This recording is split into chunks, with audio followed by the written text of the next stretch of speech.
Open your eyes and hear the magic. Xanadu. It's a love story about a boy and girl from two very different worlds whom no one can keep apart.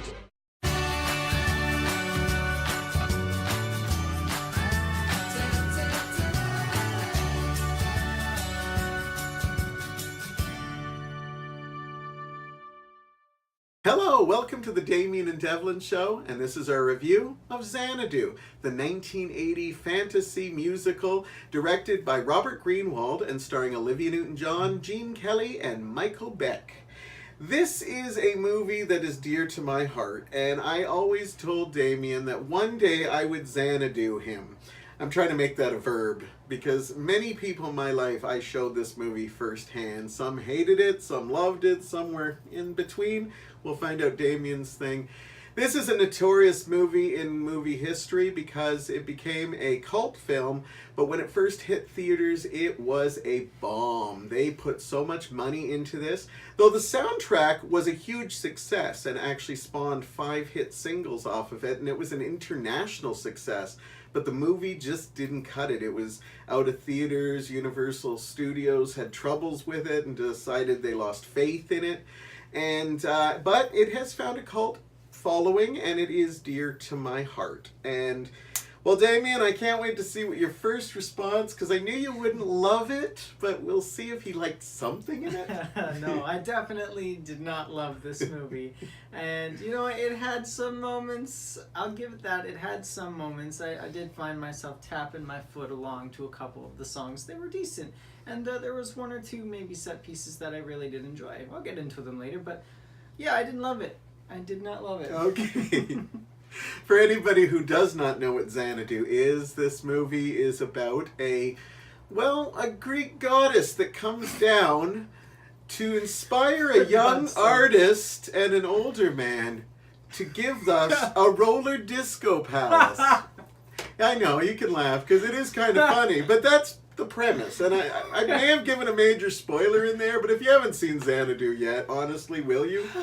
But anyhow, as I said, it's a musical. They tried lots of things, and it eventually became a surprisingly hit Broadway musical. I never thought I'd see it because the movie bombed so much, but even the musical kind of takes the piss out of the movie and plays it for humor. Like, the main character is Australian. Like, why is this Greek goddess speaking in... I'm giving him more ammo. He probably didn't even think of that until right now. I didn't. There you go. Okay. Thank you for that. Anyhow, do you want to start with your positives? No, I think it's start with yours. Right. Okay, so I love this movie. This movie is absolutely fun to me. I was 12 years old when I saw it. Now, anybody who knows me, I'm a huge Olivia Newton-John fan. We had a Grease review. But a lot of people don't know that I really liked Olivia Newton-John. I saw Grease 5 times. It's certainly a superior movie. I will give it that. But it wasn't until Xanadu that I actually fell in love with Olivia Newton-John because there's something about her presence. It actually made me want to know about her, and I actually looked up her catalog of music because she had been recording music since the early 70s. I have stayed with her career even to this day, and you can ask Damian. I had a silly grin on my face all through this movie, giddy when songs were coming up. Positives. I was almost started with a negative. Olivia Newton-John is charming. Gene Kelly actually brings the class level to this movie. Olivia had a choice of 2 movies. She could either do the movie with the Village People or Gene Kelly. She made the right choice. Yes. Oh my gosh, yes.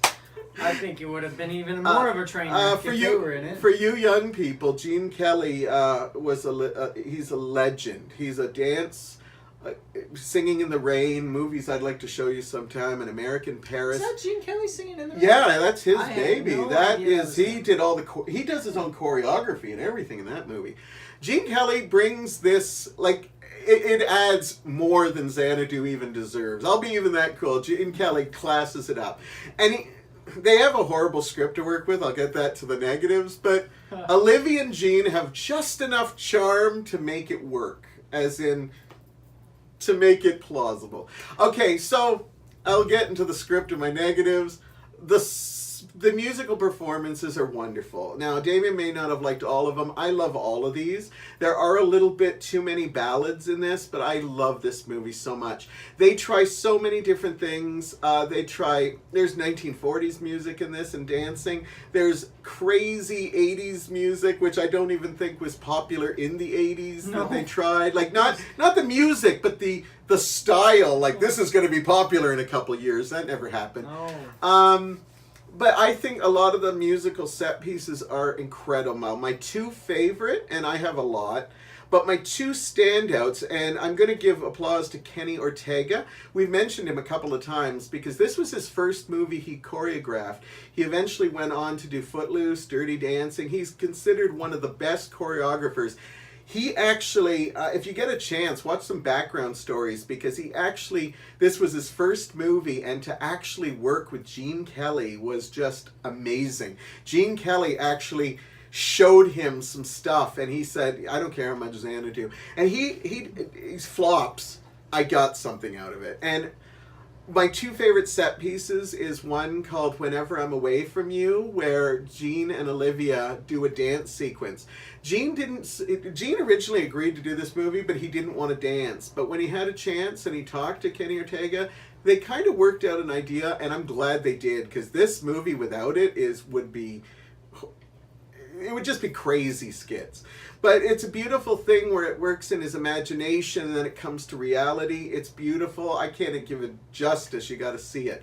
My other favorite set piece is a song called Dancing, because I remember the moment I was a kid seeing this on the big screen, where you see the two visions of the older and the younger man, and you see, he's got this big band set up, and then the guy is this wild rock concert.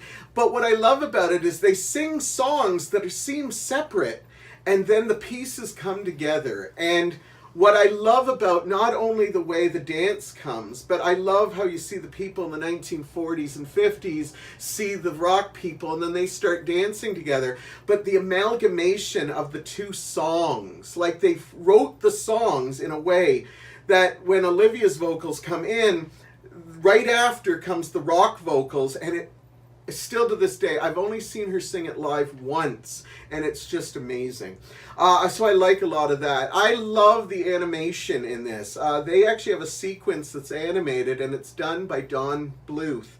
Anybody who's a big fan of animation, he used to be a Disney guy, and he went off on his own, and he wound up doing movies like Anastasia, Secret of Nim, a lot of movies, but one of his first pieces was to do an animation for Xanadu. It's a very short clip, but it's so beautiful, and he does a great job, and they really didn't even need the expense. It was just like the director was like, yeah, let's throw some animation in there. Like, they wanted to press the Olivia's magic, and she can do anything, including make us animated for a bit. This movie is all over the place. It's a lovely thing. The soundtrack, I love it. ELO, I cannot not mention this movie. Olivia does her songs, and when you bought the album, on one side of the album was all Olivia Newton-John's songs. The other side was ELO, the Electric Light Orchestra. This is one of my all-time favorite bands. They were already an established bands. They had songs like Living Thing, Telephone Line. Look them up if you are into music. They literally were like a rock group that used... In the early days, they used symphony orchestra stuff, and amazing group. And when they did this, it's just wonderful. Even Jeff Lynne, the lead member of the group, said that they actually distanced themselves and wouldn't even play songs from Xanadu because it bombed so much. But now when they tour, they actually put them back in, and he said he actually now looks and says, the movie's corny, but we're proud of the music we offered them. And they did songs like I'm Alive, Coward, which is the opening sequence that you said you didn't mind that song. Yeah, I'm Alive was alright, but I find that a little kind of cowardly. Yeah, it is. Cowardly. It is. because Olivia owned up to it being a flop, but she's sang the songs all the time. Yeah, but that's cowardly. Yeah. But I love the soundtrack. I, wish they had all the songs on it. You actually have to hunt down for a couple of the background songs. But you know what? It's a beautiful soundtrack, and I'm gushing. I like some of the costumes. I think they went overboard with some of the costumes, but some of the dresses that the women wear with the cuts, you'll see it. There's slits. I love it. Olivia's off-the-shoulder dresses are one of my favorite. I used to make a joke that if I ever had a chance to be a woman, I'd be wearing off-the-shoulder stuff with the beautiful slits. And she's just so lovely in this. Just some great costuming for all through the movie. And they go, there's so much they do in here. Go on. You may only have 2 positives, so you better go. I'm going to gush for hours. Yeah, well, I was going to check my watch here to see how much longer you were going to go on for. Let's say that's a bad thing. And, I'm going to touch on the one thing that I really did enjoy about this movie. You got it already. Gene Kelly is my favorite part of this movie. If I had to choose a favorite character from this, it'd be hard to. But Yeah. Gene Kelly would be the one guy. I think Danny McBride or something like that. Danny McBride. That's the guy who wrote Halloween. Yeah. Danny McGuire. That's it, Danny McGuire. I got most of it Yes, right. you did. But yeah, no, that one sequence where he's imagining the old bandstand that he was in with Olivia's character back in the day, and then it becomes alive again. It was just phenomenal. And I knew the moment that I started to see him, and then you'd see it over his left shoulder there in the background.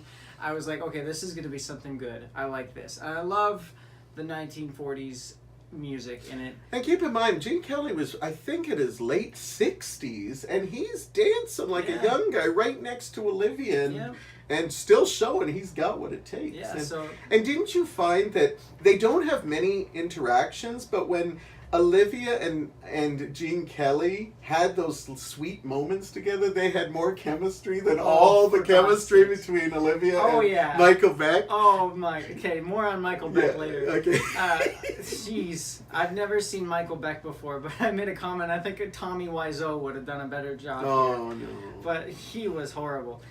So Gene Kelly aside, that was fantastic. Some of the music was okay. Like the 1940s music, I loved. The I'm Alive at the very beginning of the movie was alright. I actually did really find it interesting the way they introduced the movie, where the first starts with a monoplane flying around the world, then it evolves to a twin-engine plane, and so on and so forth. I thought that was really artistic, and I liked that. As well as I did actually really enjoy the Don Bluth animation. I said when watching that's beautiful. it, I was like, it's beautiful. It reminds me of a Disney movie, and you pointed it out. Yeah, he did some Disney stuff, and I'd also seen Anastasia, so I was like, yeah, I recognize this style. So it was really well done with regards to all of that. And I'm going to start going into my negatives, because I feel like I'm going to gush about those more than you will. Yeah, go for it. Shall I leave so, the room? Yeah, I mean, if you want to, go right ahead. I'll hear it. What's his name? Michael Beck? Michael Beck. Oh, what a loser.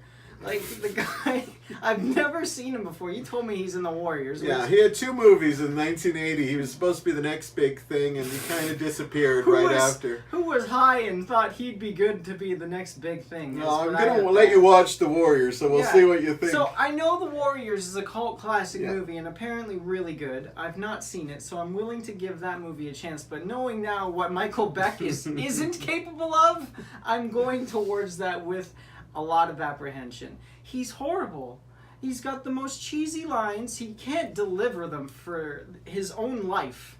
If literally somebody was holding a gun to his head and said, act, he would die that day, is how bad he was with this. Then the fact that I have to put Tommy Wiseau's acting skills above him is ridiculous. That's over the top. No, that's it's over not. The top. It's absolutely true, 100%. And holy crap, the special effects. What is going on? They tried everything in this movie. They did.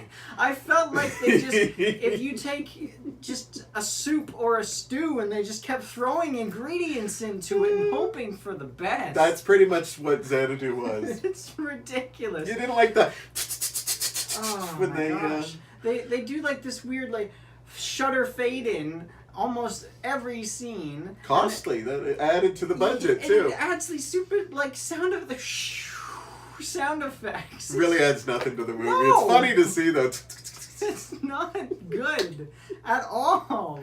It's horrible. And then like the stupid outlines. Oh, I love that. No. That shows their magic. No, it shows that it's ridiculous. Ridiculous. There was one instance where Michael Beck and Olivia Newton-John are dancing in front of a blatant green screen. And then Xanadu apparently lights up in the background. And again, here comes the whoosh, special effects.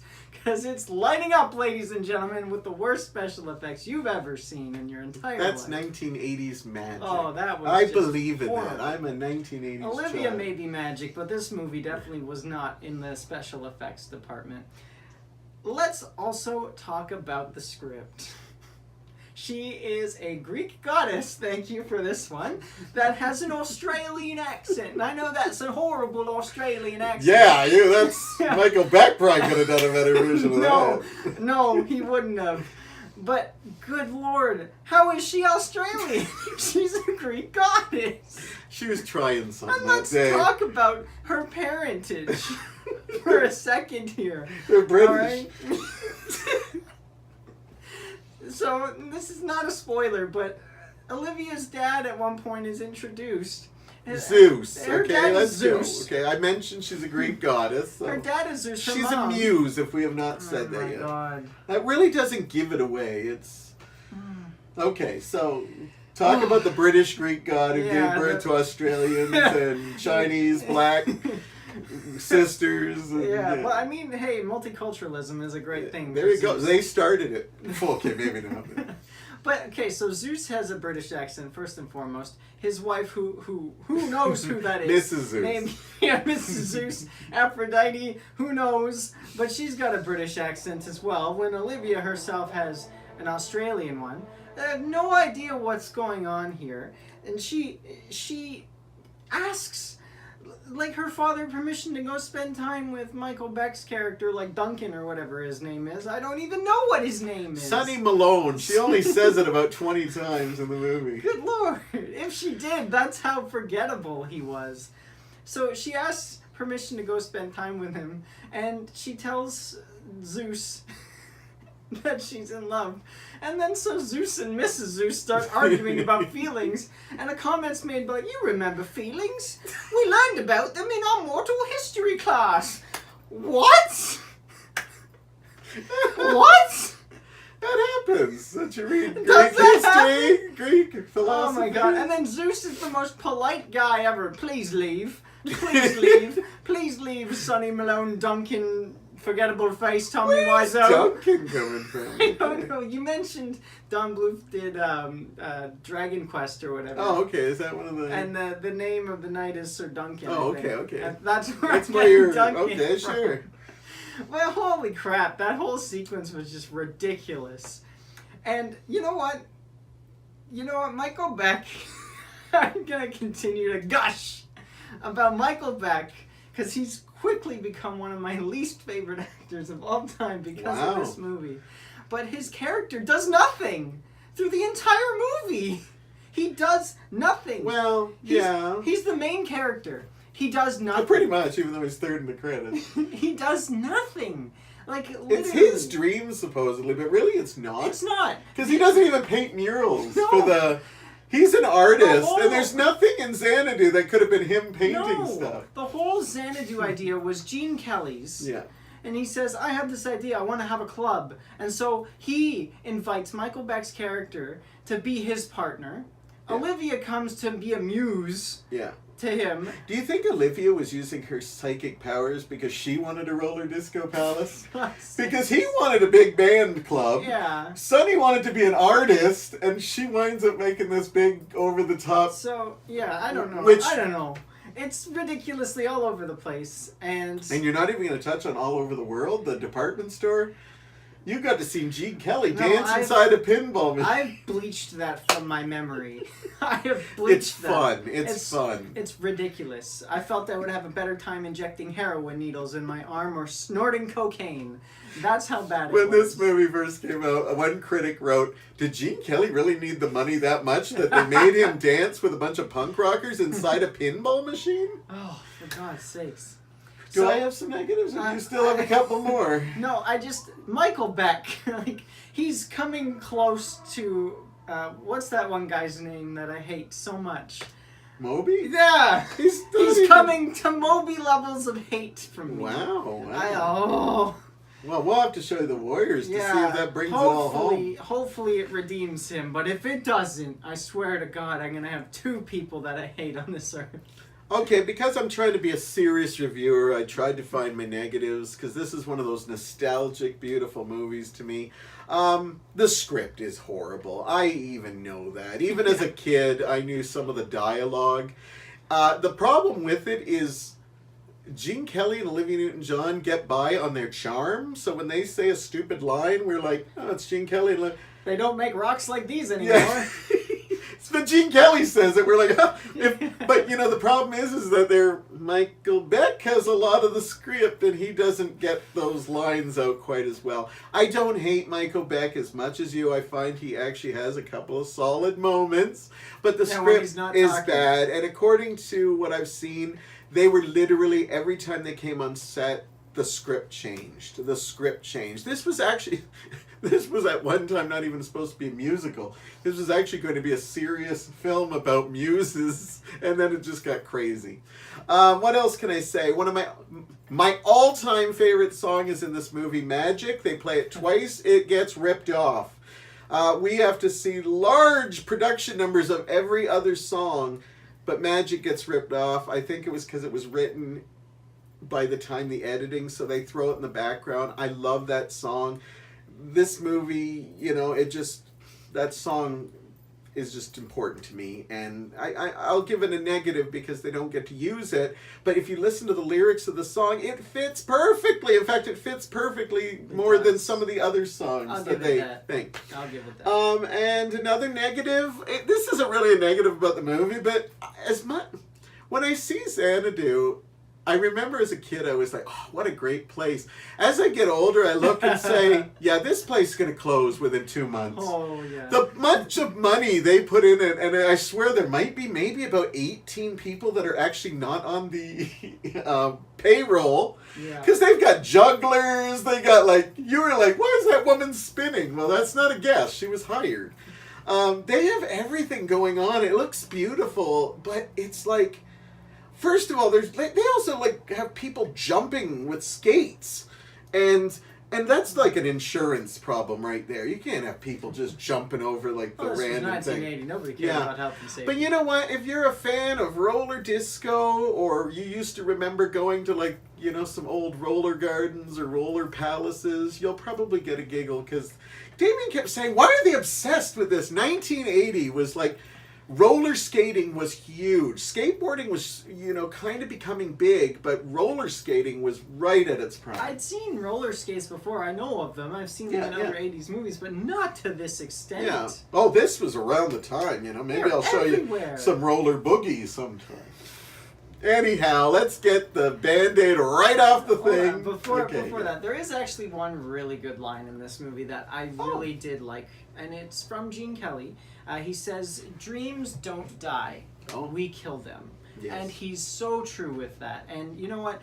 We talked about this whole YouTube thing and taking on our whole show, and it was a dream. And we could have easily killed it by saying, we'll get to it eventually one day. But we didn't. We decided to follow our dream, and now we're doing it. And I know that's a big thing for you as well, is making people follow their dreams as well as following your own dreams. So before you hear what I have to say about this movie, despite the fact that I've ripped it apart, despite the fact that he loves it, that one line from Gene Kelly will stay with me because I thought it was very, very eloquent and well put. Dreams don't die, we kill them. Yeah. Well, it's good they had one line in the movie, but Yeah, no, I love. They That's don't good. make rocks like they used Yeah. to. It wasn't that one. Do you want me to give my points? Let me You give yours let me do first, mine okay. first, because I think we all know what you're gonna give this movie. I don't think And so. I don't want to take it away from Okay, you. go ahead. But I'm giving this movie a 1. No, that's An it. That's absolute all. 1. And you know, it was Gene Kelly, it was Olivia Newton-John, it was the sparse moments of music that I really didn't enjoy, but it just wasn't enough to salvage it for me. I'll give it a 1. All right. This movie made me believe in magic. It also helped me realize that my big dream was to try to inspire people. Maybe not necessarily to build a roller disco palace, but to inspire people that, like, basically, who need to believe in themselves. I want to be the person there to believe in them, and I have many friends that have told me that, you know, Xanadu may not be a great film, but you have achieved your goal in that because you do see so much in it. So that, I saw a lot of magic in this, and as a 12-year-old boy, to take away from not only just listening to the soundtrack ad nauseum, but the fact that I want to actually inspire people. And maybe I don't have the funds or the power to make people's dreams come true, but if I boost their confidence enough and let them know they're loved, they can get that dream. And so I'm going to rate it high because of that. I'm not going all the way to the top on the nostalgia factor because I do know there's a lot of mistakes, but this is still ridiculously high for Xanadu. I'm going to give this 4 stars. Wow, okay, so I was wrong. I thought you were totally going to go all the way. No, a lot of people, when I show them my favorite movies of all time, this is in the top 50, but it's not in the top 20. So I realize it has mistakes, but yeah, I still love it, and I could watch it again tomorrow. It just moves so fast for me. Well, But I'm glad I got to Xanadu you, and thank you for at least putting up with you're it. not making that a verb. Xanadu me. Where till I showgirls you? Well, that one I'm looking forward to. Apparently, there's nothing but topless nudity on women. So, Well. I mean, hey, that sounds like a good time to me. We'll see when we get there, I guess. But thank you for being not only an inspiration for me and helping me achieve my dreams, but I'm sure there are people out there that you've also touched in that way as well. So thank you.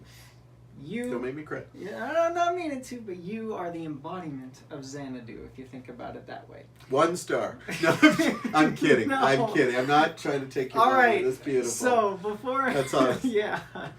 Thank you Thank so you. much. You're welcome. Thank you so much for joining us on this adventure. We really do appreciate having you along as always. Make sure to like, comment, subscribe, and share this video with all of your friends so that you follow your dreams. Thank you so much, and we will see you next time. Xanadu,